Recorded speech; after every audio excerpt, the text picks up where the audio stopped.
Awesome, Sparkle 7. Okay, so this is like, so fun. So like, they decide after, what just happened in the first, part of the season to install a little bit better castle security. Especially since, the princesses are gonna be sort of chilling out and retiring. And so Shining Armor and Cadence, like they come to Canterlot and they work with Celestia and Luna to sort of put together this new security system, right? To sort of secure the outside of the castle. And so they have like these giant like fans everywhere to blow away like people that are trying to fly into the castle. And they have like a bunch of new guards, and the new guards all have like this cool like high-tech security chip where they have like this electronic chip that they use to open all the doors, and it's like super cool. And they seal off like all the underground tunnels that go underneath the castle for some reason. They put guards everywhere, and it's supposed to be like super secure and the coolest thing ever. Basically the plan. And so, so Shining Armor sends Twilight this little thing in the mail, right? So she's over in Ponyville, right? He sends her this little trinket, and it's a little crown, right? And when they were kids, like Twilight, she gets this crown in the mail, and she tells, the main six, like what the story is behind the crown. And basically, like when they were kids, this crown, like whoever had it was like the best sibling ever. And so it's like, Shining Armor versus Twilight to be like, the best sibling ever. And that's sort of the fun behind this little challenge of who could be like the best sibling ever. And so she like totally wants to be the best sibling ever. She wants to have this crown forever and ever because it's just like sentimental value and stuff, not a big deal. So they all go over here, they meet up, and basically they say that they want to have Twilight and her friends try to break into the castle to test the new security system. And if she can break into the castle, then she can get the crown and she can have she'll be the supreme sibling for the rest of time, which is it's just like this fun family ego thing. Which is cool, right? Because you're like building up face, you're building up, their personality, and you're making them feel good about themselves, which is super, super, super powerful. And so that's sort of the core of what happens here. And so here's the part where you start to see like some psychological shifts, and like some really, really interesting things that I would never even thought of this, but it's huge. So basically, like right before the main six sort of walk out of this throne room and they go to plot, so like right before they leave to go and plot about how they're going to break into the castle with this new security system, Shining Armor says, oh, and don't even think about having a big distraction with Pinkie Pie and then just breaking under their tunnels and coming in, having Fluttershy take care of. There's also like there's like geese everywhere inside the castle. There's a bunch of geese, and the geese are supposed to like honk if they're intruders. Don't even think of using Fluttershy to honk at the geese, or using your magic to teleport. It just lists off like all these things that make complete and total logical sense for them to do if they were going to break into this castle. And then they leave, and they're planning, they're sitting in this room, they're trying to figure out how they're going to break into the castle. And like ordinarily, like they would have just done everything that he just said, right? But because he pointed it out, they decide that they need to do something different. They need to switch it up. They need to do something more complicated. You kind of see here, like they decided to send in, Applejack to play guitar as a distraction, and they have Fluttershy and Spike try to like fly in and sneak through the tunnels, and they have like Rarity, trying to do all this stuff, and Rainbow Dash goes with her instead of actually flying. They just go through these tunnels, and Fluttershy races to the throne room and set off this huge alarm. Pinkie Pie tries to fly in with a giant hot air balloon. There's a big hole in the hot air balloon, and it just blows away into space, and it's like super crazy. And like nothing works because everyone here focuses not on their strengths but on their weaknesses. And they try to execute not on their strengths but on their weaknesses, because their strengths were listed out by Shining Armor, right? So this would be like a strength, this would be a strength, this would be a strength, this would be a strength, this would be strength, this would be strength. He lists out everything that they're good at, and he says, don't even think of trying that. And for the sake of being unpredictable, they do the predictable thing. Because here's the deal, right? Behavior is predictable. If you list out everything someone else could say or do, like they're not going to do that. This is the power behind this concept of, and you'll probably hear more about this in the book master class. It's this concept of like saying somebody else's argument before they say it, or saying somebody else's attack or their assault, or if they have like a problem with you, saying that problem before they have a chance to say it. And if you say it first, it disarms the other person, it disarms the other group. And it makes them not want to focus on this, and instead they'll pivot and they'll go basically to the opposite end of the spectrum, which is exactly what happens here. These guys go to the opposite end of the spectrum, and they do stuff that makes no sense whatsoever. It's just not based on their strengths. And they really struggle. And their first attempt to take this crown basically fails. It just doesn't work because none of them are doing what they're good at, which is just this crazy psychological mind trick that he plays on. And so basically they regroup after that, and they realize that like if they want to succeed, if they want to get this crown, like it might be difficult, that might not seem obvious, but like they have to do the obvious thing. They have to go out and literally just do exactly what Shining Armor said that they were going to do, even if it seems predictable, because that's what works. See, sometimes the best answers are the easy answers, and people will glance right over them and try to go to a more complicated plan just so that they seem more unpredictable, or they seem more sophisticated. Like sophistication is the enemy of progress. Complexity is the enemy of progress. If you want your business to scale, make it simple. Stick with the plan that makes sense, even if it seems like that's what everybody else is doing, even if it doesn't look like anything revolutionary or new. There were many search engines when Google was starting out. Did Google fail because it was doing the obvious thing? Did Google fail because they did what most people expected? No, they succeeded purely because of that. It doesn't make sense to pivot and do something completely random that no one is talking about, that no one would expect, if that's not going to work. And so that's what they do, right? They come and Rainbow Dash grabs Fluttershy and just like flies straight through these fans because she's fast as heck. Pinkie Pie has this huge party in front of the ball, in front of the guards, and he distracts everybody. She distracts everybody. Applejack goes, just like freaking kicks in the walls to the tunnels because she's strong as heck with Mod, and they just pound right in underneath the castle. And Rarity just sneaks in as a guard. Pretty basic stuff. Fluttershy comes in and she tames all these geese that were everywhere.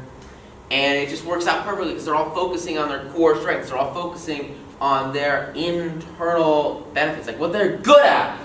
And they absolutely crush it because of that. And notice like throughout this expedition, throughout this journey, throughout this break-in, like Twilight, she's involved, and she's in there, she's doing stuff. But mostly all she has to do is step back and take a look at everything from that third person point of view and look at how like everything gets managed. Look at how everything actually gets done. And just act as the facilitator to let all of the other people in the group actually perform to the best of their ability, right? Her objective and her goal is really just to organize the action and to allow it to happen. She doesn't really have as much of an impactful role, but as you start to scale up as to more and more important leadership projects, like the number one thing you can do is not necessarily to do a specific task or a specific action that is more complicated, but instead is to do the simple thing, which is just to manage the group and make sure everyone else is performing at their peak potential. And then, she comes in and she does like her teleportation and she helps out because she focuses on her strengths. She doesn't try to do everything, right? You don't want to try to do everything. You only want to focus on what you're really good at. And then you want to do that like 100,000 times, and you'll absolutely crush it. And that's exactly what happens. So they get into the throne room, and basically they're like, the crown is right in front of them, and then Shining Armor and Cadence come in with Queen Celestia. And Shining Armor's like, I can't believe you did this, you're so predictable, blah, blah, blah. You did exactly what I said you were going to do. And Twilight's like, yeah, we did exactly what you said you were going to do because it freaking works and we're here.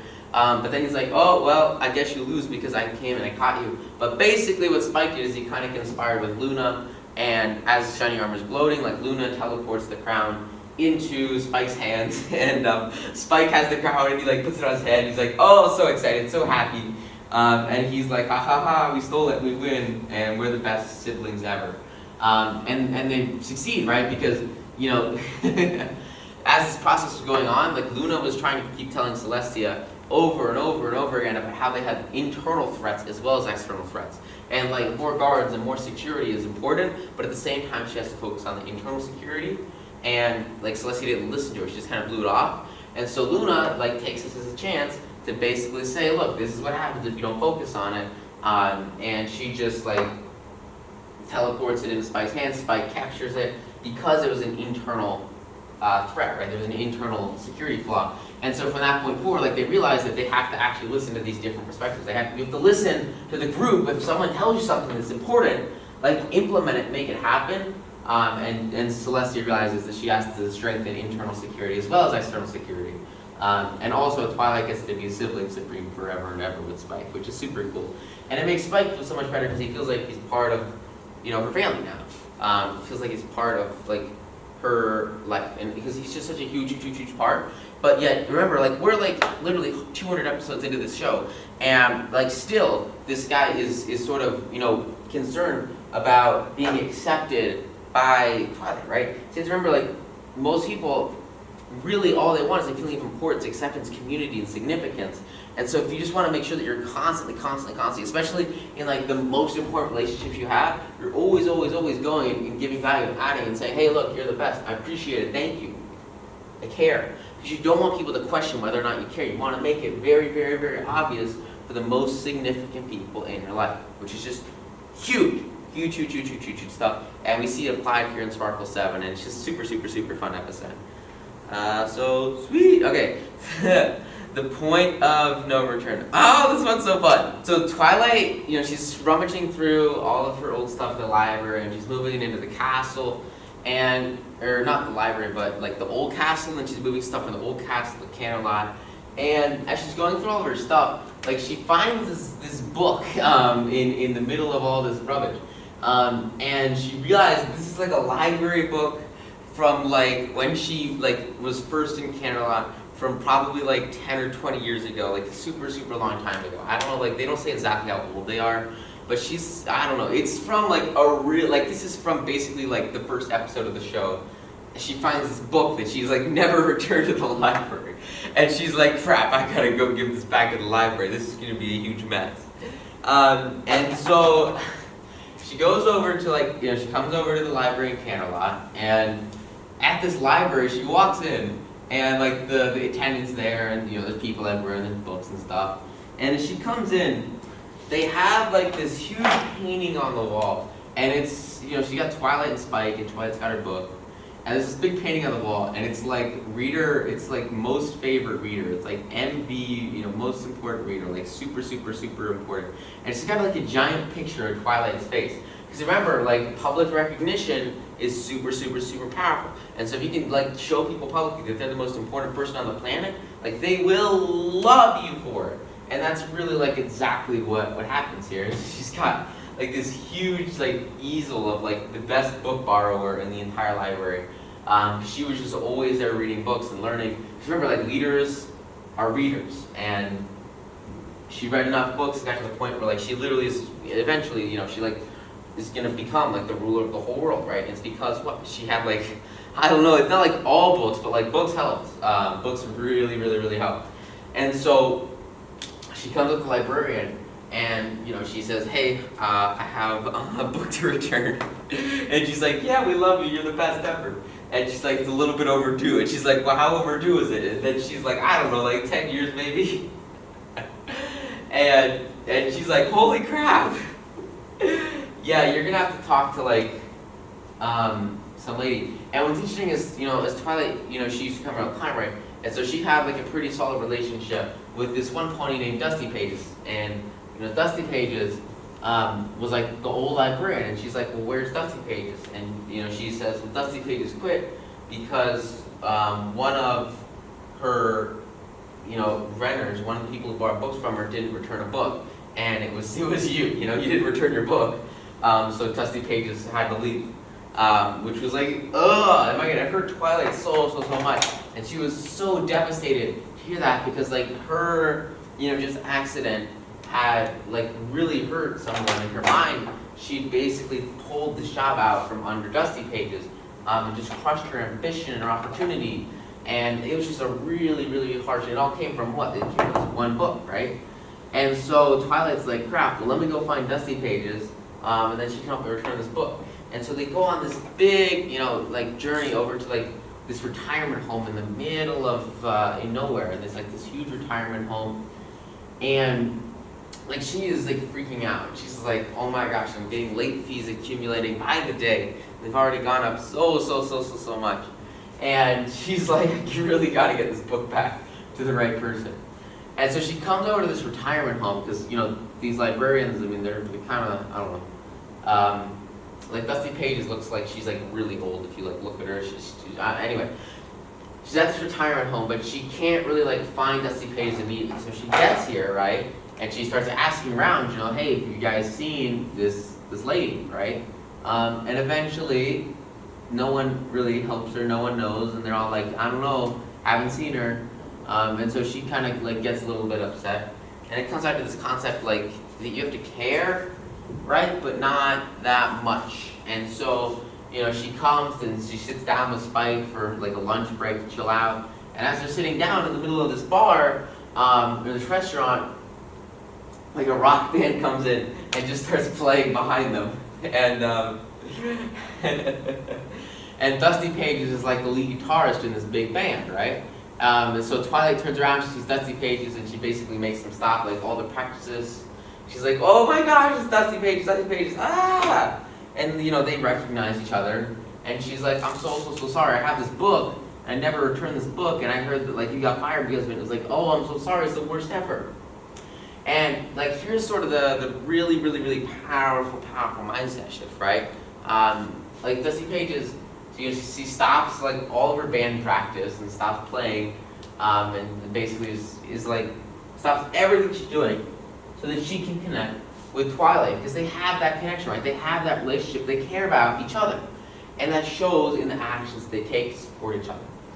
And she go and they sit down together, and you know, Dusty Pages, she tells Twilight something that is so powerful. She says that she quit working at the library after Twilight didn't return the book, because it made her realize that her whole life she was just searching for perfection. And all she was doing at the library, you know, she was known as the perfect librarian. She had a perfect record, and nobody ever had any overdue books with her. And that perfection was everything for her. That was her whole personality. That was her whole persona.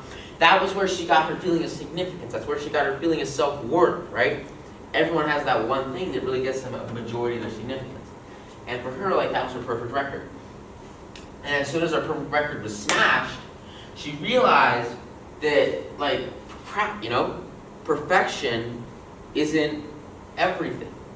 And I don't have to be perfect. And I don't really know if I'm a big fan of what I'm doing, like, my life right now. And so they go through this process where all of a sudden she decides that she wants to actually quit and go pursue what she's really passionate about, right? Like playing in a band or having fun or retiring.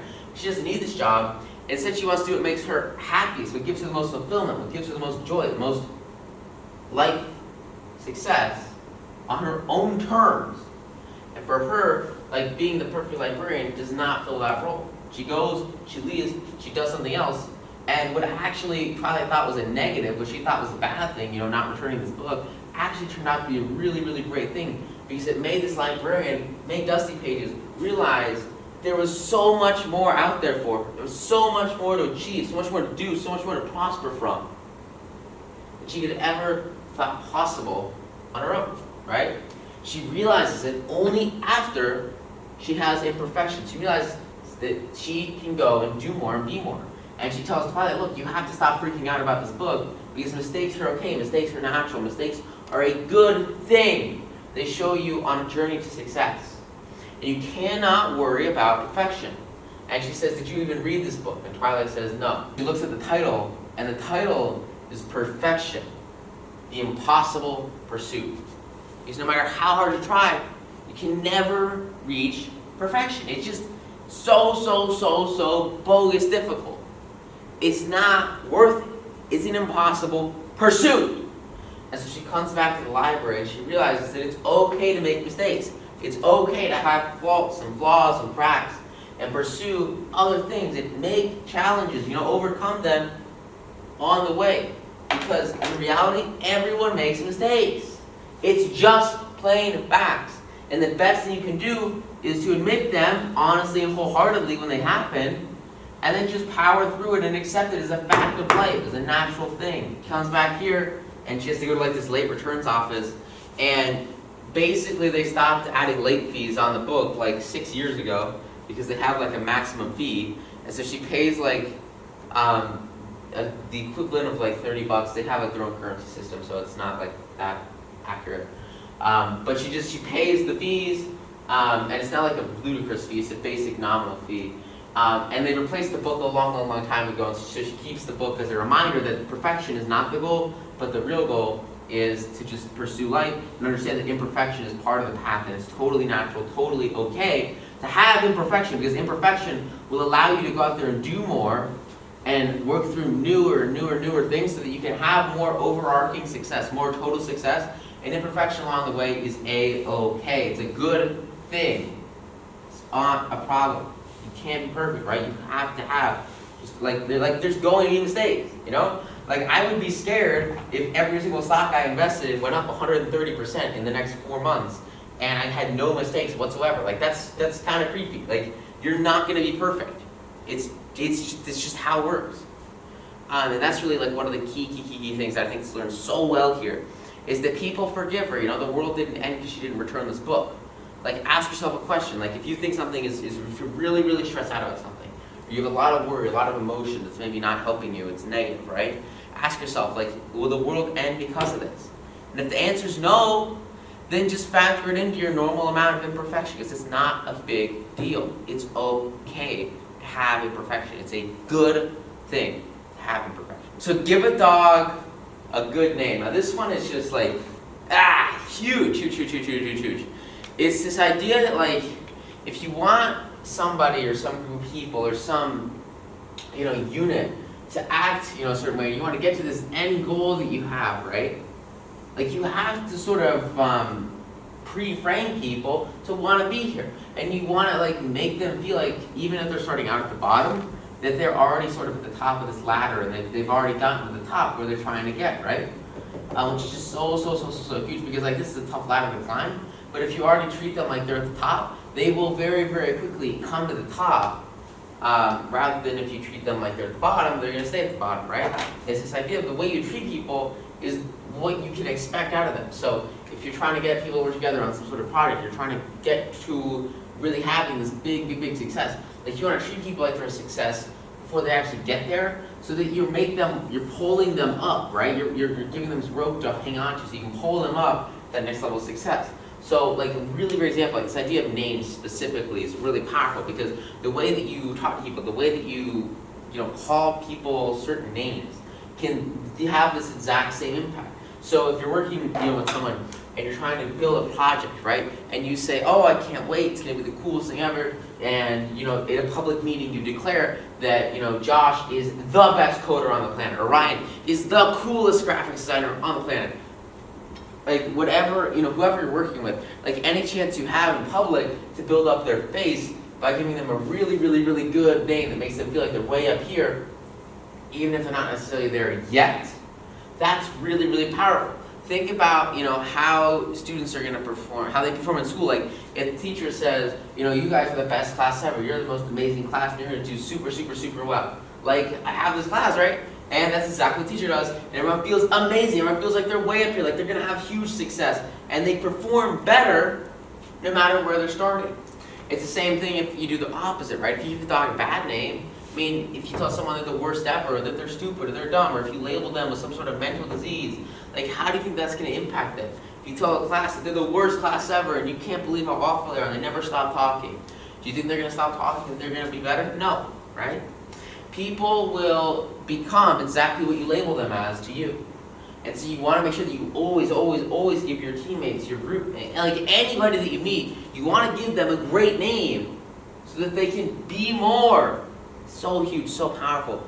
The moment you take this concept and apply it, like, oh my gosh, it's huge. Because you can make people literally want to do more for you just so that they can fulfill what they see as their own image. Like, if somebody thinks, if I tell someone that they are, a super amazing writer, and I ask them to write me an article, and like, they're not gonna half-ass it because I just told them that they're super amazing, and so they have a name to live up to, right?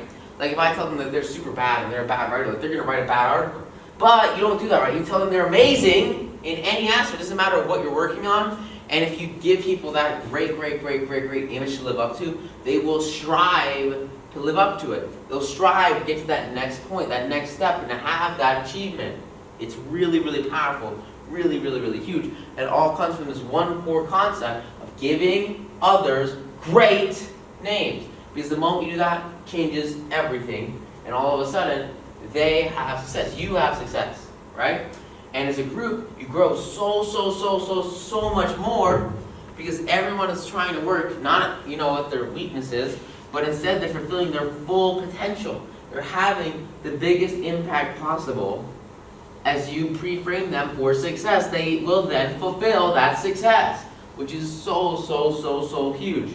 And like this, oh my gosh, it's so powerful because you can fundamentally change the psychology of the people that you're working with and that work with you.